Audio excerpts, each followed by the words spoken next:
90s, the great Cuban patriot Jose Marti would stand right up there night after night. There'd be thousands of people down in the street, and he would rally for Cuban independence from Spain. So that balcony quickly became known as La Teresa de Marti, literally the Terrace of Marti. The English had such a horrible time pronouncing it, they just simply shortened it to La Tida. Now, we're back on Duval Street, the upper part of it anyways. Of course, Duval's the main street in Key West. This area of Duval is called Trolley Village. You'll find more shopping, dining, and galleries up on this end, as opposed to the end where the ships are docked, which is really a lot of t-shirt shops, jewelry shops, and bars. That's the concentration of things on that end. As you travel around the island, you're going to notice that Key West has a fascination with the marine animal known as the conch. That's because most of the original English-speaking people that inhabited this place come from the Bahamas, and that's where all the great recipes for conch originated, and actually where they've been perfected over the last couple hundred years. So we just try and carry on the tradition to this day. If you're born here, it's your birthright to be called a conch. If you're born somewhere else, but you come to live here for at least 7 years, then the title of freshwater conch is bestowed upon you. Our high school football team is called the Fighting Conchs, and so that makes our cheerleaders known as the Conchettes. See our sidewalks? Our Key West sidewalks are made of a most unusual substance. That many of you have heard of it before. It's called concrete. After a full day at work, when all the locals get together, we go to Captain Tony's, Sloppy Joe's, Schooner Wharf, places like that. We just keep carrying on to the wee hours of the morning. That's actually known as going conky-tonkin.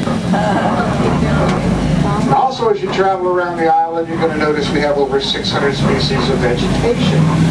The amazing thing is only a handful of those species of plant life are indigenous to this island. See this pink blossom in a tree to the right? Step off the airplane in Hawaii, they put the layer around your neck. That's frangipani.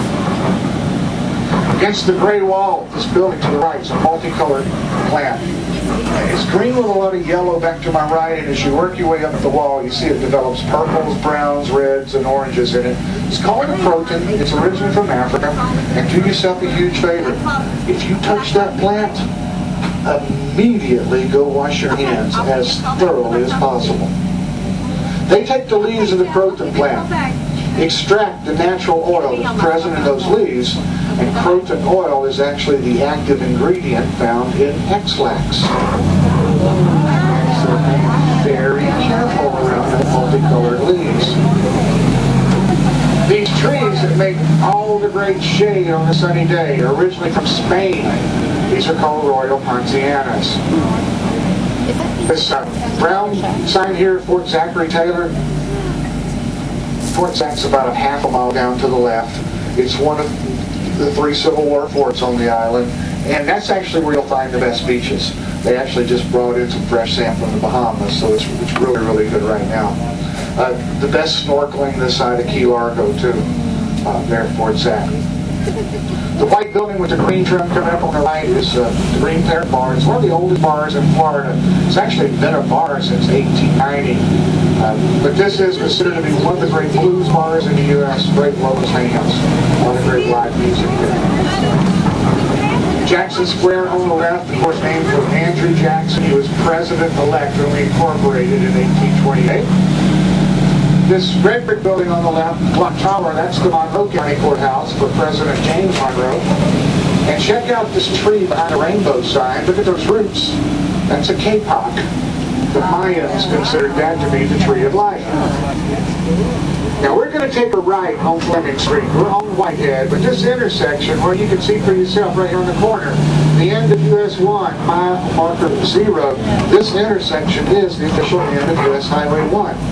Those 3 signs are the 3 most photographed and 3 most stolen signs on the island. As we've been going around, have y'all been on the island long enough to realize there's chicks running around everywhere? Could y'all help me out? Would everybody take home a couple with you? What's the deal about that? Is that their pets? The chickens that you see are descendants of the chickens that came over with the Cubans in the 1860s. They have never been bred as a major source of food. These chickens that are running around wild are descendants of the cockfighting chickens from all those years ago. Eventually cockfighting was outlawed. It still continues, but nevertheless it's outlawed. The local government here, not wanting to anger the Cubans, called a town meeting, told the Cubans simply to go home, tear down their pens, their coops, and just let those chickens run free and wild. And it was only the next day they realized what they had done. Key West was already a federally protected bird sanctuary, so they had just released some of the meanest flying animals in the world into federal protection. So we now have an estimated 4,000 of them on the island. Don't mess with them. They got a big brother. We also have wild cats on the island, feral cats. But on this island, the chickens are so mean that it's the chickens that chase the cats around the island. We're about to enter into Florida's largest historical district. There's going to be over 3,000 old buildings.